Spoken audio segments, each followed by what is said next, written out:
Unito oggi. C'hai tutto lì.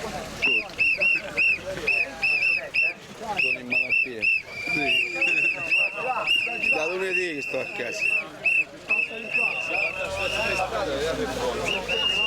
Ma chi c'è sulla macchina? Boh. Allora, oggi è superato il codice della strada.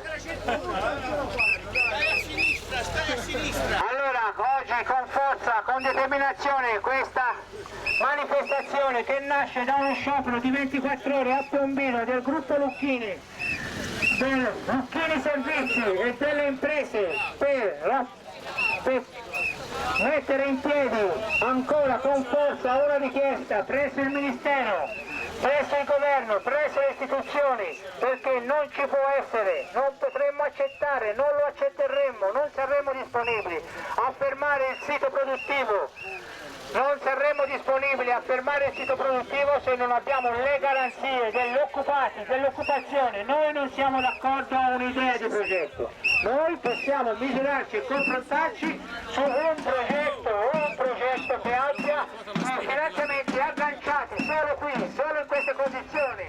Noi siamo disponibili a confrontarci. No, a quel vincolo, no, a quel vincolo, no, a quel vincolo del 15 gennaio.